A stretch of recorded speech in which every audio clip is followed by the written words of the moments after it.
Assalamualaikum warahmatullahi wabarakatuh. Selamat datang di video pembelajaran Prodi Anafarma jurusan Gizi Politeknik Kesehatan Kemenkes Malang. Pada video pembelajaran ini merupakan kelanjutan dari video pembelajaran sebelumnya yang membahas tentang kromatografi kertas. Pada video ini kita akan membahas tentang pengaplikasian dari kromatografi kertas dalam hal analisis.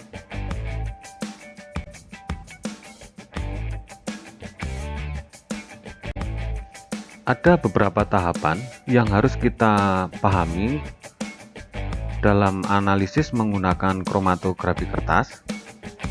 Yang pertama adalah persiapan sampel uji. Dan yang kedua, pemilihan pelarut atau fase gerak atau biasanya disebut juga larutan pengembang. Yang ketiga adalah proses elusinya, dan yang keempat pengamatan dan evaluasi hasil pemisahan dengan kromatografi kertas. Pada preparasi sampel uji, perlu pemahaman akan karakteristik dari analit yang akan kita pisahkan, terutama adalah kelarutan analit dalam berbagai pelarut. Perlakuan tiap-tiap jenis sampel biasanya berbeda-beda tergantung dari wujud dan sifat-sifat sampel uji. Untuk sampel padat, biasanya dihaluskan terlebih dahulu, selanjutnya diekstraksi dengan pelarut yang sesuai. Kemudian, padatan dipisahkan dengan cara sentrifugasi. Filtrat yang diperoleh kemudian dipekatkan dengan pemanasan. Untuk sampel cair berlemak, biasanya lemak harus dipisahkan terlebih dahulu dengan cara ekstraksi cair-cair menggunakan pelarut lemak seperti N-heksan atau kloroform. Selanjutnya, larutan lemak dipisahkan dari filtrat dengan menggunakan corong pemisah. Filtrat yang diperoleh kemudian dipekatkan. Untuk sampel cair biasa yang tidak mengandung senyawa-senyawa makro seperti protein dan lemak dapat langsung dipekatkan. Setelah tahap preparasi sampel selesai, dilanjutkan dengan pemilihan fase gerak yang akan digunakan untuk elusi pada kromatografi kertas. Fase gerak yang digunakan tidak bereaksi dengan analit yang akan dipisahkan. Pemilihan fase gerak juga mempertimbangkan kelarutan analit dalam fase gerak serta polaritas fase gerak, di mana pada umumnya kelarutan senyawa-senyawa organik akan meningkat dengan menurunnya kepolaran pelarut. Fase gerak yang digunakan biasanya berupa campuran pelarut. Dan untuk menentukan indeks polaritas dari campuran pelarut dapat ditentukan dengan persamaan P aksen AB sama dengan PA kali P aksen A plus PB kali P aksen B, dan seterusnya tergantung dari jumlah pelarut yang dicampurkan, di mana P aksen adalah indeks polaritas dan P adalah fraksi volume. Di sini saya contohkan perhitungan indeks polaritas campuran pelarut dari etanol, asam astat, dan air dengan perbandingan 2:5:3, di mana indeks polaritas dari etanol adalah 5,2, asam astat adalah 6,2, dan air adalah 9. Maka indeks polaritas campuran tersebut adalah 5,2 kali 2/10 ditambah 6,2 kali 5/10 ditambah 9,0 kali 3/10, dan diperoleh hasil indeks polaritas dari campuran tersebut adalah 6,8.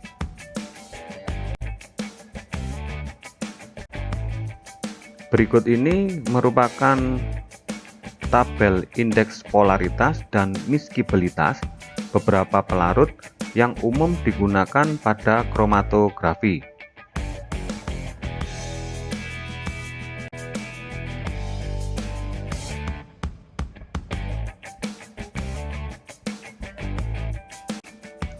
Berikutnya adalah tahap elusi. Perlu dipahami, suatu metode analisis dengan kromatografi, baik itu bersifat pemisahan, identifikasi, maupun pengukuran, merupakan hasil percobaan berulang-ulang hingga diperoleh kondisi optimum. Dalam arti kata, diperoleh kondisi yang efektif dan efisien, baik itu untuk pemisahan, identifikasi, maupun pengukuran.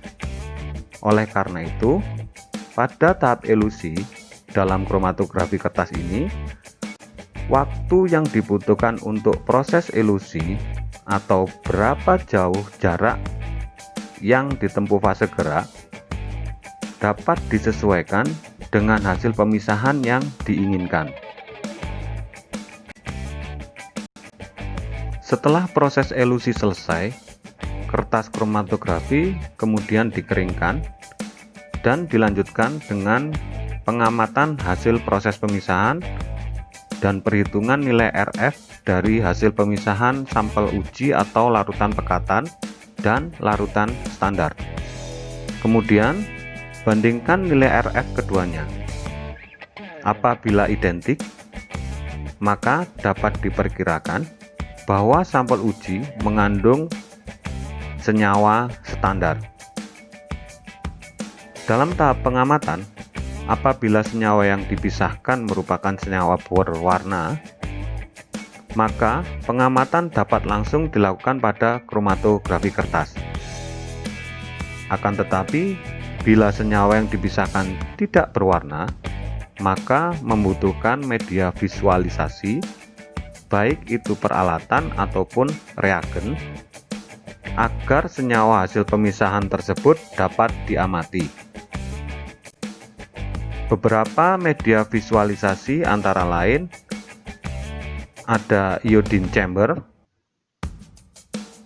Iodine chamber ini secara umum digunakan untuk memvisualisasikan hasil pemisahan senyawa-senyawa organik tak berwarna, di mana kertas hasil elusi dimasukkan ke dalam chamber yang berisi kristal iodin.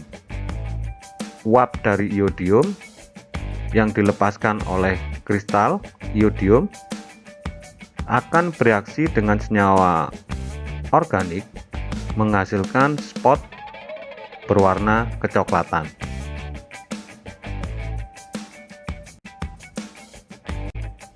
Media visualisasi yang berikutnya adalah UV chamber. UV chamber ini adalah sebuah kotak yang dilengkapi dengan lampu UV yang memiliki panjang gelombang 254 dan 366 nanometer. Pada umumnya, senyawa-senyawa tak berwarna hasil pemisahan akan nampak pada penerangan sinar UV pada panjang gelombang ini.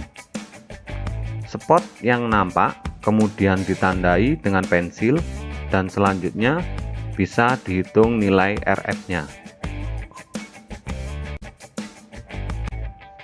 Cara lain untuk memvisualisasikan senyawa tak berwarna hasil pemisahan kromatografi kertas adalah dengan menyemprotkan reagen-reagen yang dapat membentuk kompleks berwarna dengan senyawa yang dipisahkan. Contoh reagen yang sering digunakan adalah larutan ninhidrin yang digunakan pada pemisahan asam-asam amino primer dan sekunder yang membentuk warna biru atau ungu tua.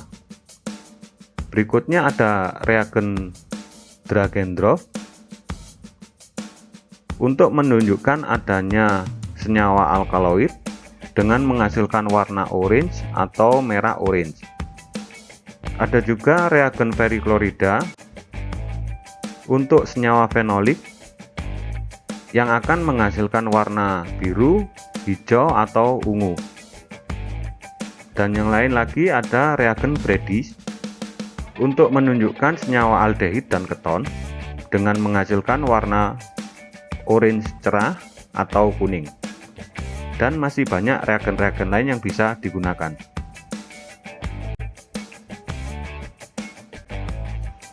Contoh aplikasi kromatografi kertas untuk identifikasi senyawa berwarna adalah dalam analisis kualitatif rhodamin B. Rhodamin B ini merupakan salah satu jenis pewarna tekstil yang penggunaannya sangat dilarang oleh pemerintah, terutama dalam produk farmasi dan makanan. Agar memperoleh hasil pemisahan yang baik, maka sebelum melakukan analisis, ada baiknya kita pahami dulu beberapa karakteristik rhodamin B. Di sini dapat dilihat kelarutan rhodamin B dalam air adalah 8-15 gram per liter dan dalam etanol 15 gram per liter, dan kelarutannya meningkat dalam asam astat sekitar 40 gram per liter. Dengan memahami karakteristik ini, maka kita dapat memahami sebuah metode analisis. Sebelum dilakukan elusi pada kromatografi kertas, maka kita harus mempersiapkan sampel uji agar dapat dielusi. Untuk sampel cair yang bersifat asam, maka rhodamin yang terdapat dalam sampel dapat langsung diserap dengan menggunakan benang wool. Benang wool ini merupakan ekspresi pengganti dari tekstil. Untuk sampel cair yang bersifat netral atau basah, sampel ini perlu diasamkan terlebih dahulu dengan asam astat, dan selanjutnya kandungan rhodamin di dalamnya diserap dengan benang wool. Untuk sampel padat, sampel terlebih dahulu dihaluskan, kemudian dilarutkan dengan etanol dan amonia. Di sini, amonia berfungsi untuk melepaskan atau melunturkan rhodamin yang terikat pada padatan. Selanjutnya, padatan dan cairan dipisahkan dengan cara sentrifugasi. Filtrat yang diperoleh dipekatkan dengan pemanasan. Kemudian dilakukan pengenceran dengan campuran air dan asam astat.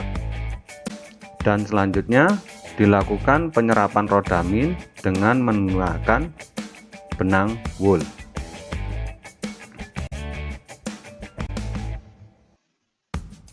Setelah rhodamin B yang terkandung dalam sampel terserap pada benang wool, maka langkah selanjutnya adalah memisahkan rhodamin dari benang wool dengan menggunakan amonia dan pemanasan. Di sini rhodamin akan luntur dari benang wool. Selanjutnya, benang wool diambil dan dibuang. Cairan kemudian dipekatkan dengan menggunakan pemanasan dalam penangas air. Hasil pemekatan ini siap untuk ditotolkan pada kertas saring. Penotolan dilakukan dengan hati-hati pada kertas saring dengan menggunakan pipet kapiler, dan bila sudah ditotolkan selanjutnya dikeringkan. Dan penotolan biasanya dilakukan berulang kali hingga dirasa cukup. Dan jangan lupa juga dilakukan penotolan larutan standar rhodamin B pada kertas saring lain atau dalam kertas saring yang sama dengan sampel uji, akan tetapi pada bagian yang berbeda. Untuk larutan pengembang atau fasa gerak, dalam metode ini digunakan campuran N-butanol, asam astat, dan air dengan perbandingan 4:5:1, di mana N-butanol memiliki indeks kepolaran sama dengan 4, asam astat 6,2, dan air 9. Jika ditinjau dari data kelarutan rodamin dan kepolaran fase gerak, maka dapat dilihat kelarutan rodamin meningkat dengan menurunnya kepolaran. Jadi, pada proses elusi akan terjadi pemisahan berdasarkan perbedaan kelarutan rodamin pada fase diam, dalam hal ini air, dan fase gerak, dalam hal ini campuran butanol, asam asetat, dan air. Contoh lain dari analisis dengan menggunakan kromatografi kertas adalah identifikasi senyawa anorganik atau logam. Untuk identifikasi senyawa logam, pada umumnya sampel uji diabukan terlebih dahulu, bisa menggunakan pengabuan kering atau pengabuan basah, dengan tujuan untuk menghilangkan senyawa organik yang terdapat dalam sampel. Abu yang diperoleh kemudian dilarutkan, biasanya menggunakan asam nitrat. Selanjutnya, larutan dinetralkan dan dipekatkan. Hasil pekatan ini ditotolkan pada kertas saring, dan tidak lupa juga dilakukan penotolan larutan standar pada kertas saring yang berbeda, atau bisa juga ditotolkan pada kertas saring yang sama, akan tetapi pada bagian yang berbeda dengan penotolan larutan uji. Selanjutnya dilakukan elusi dengan menggunakan cairan pengembang yang sesuai. Di sini saya contohkan, misalnya kromatografi kertas digunakan untuk identifikasi adanya Hg2+, Ag+, dan Pb2+ dalam sampel uji. Selanjutnya, kertas saring yang telah ditotolkan larutan pekatan dan larutan standar dielusi dengan larutan campuran antara air, N-butanol, dan etil asetato-asetat.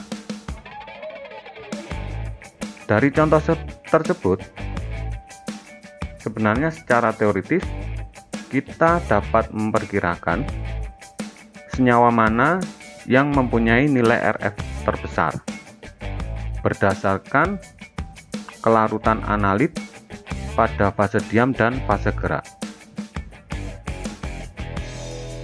Setelah proses elusi selesai, kertas saring kemudian dikeringkan dan disemprot dengan menggunakan reagen yang dapat membentuk warna, dalam hal ini reagen kalium kromat 1M.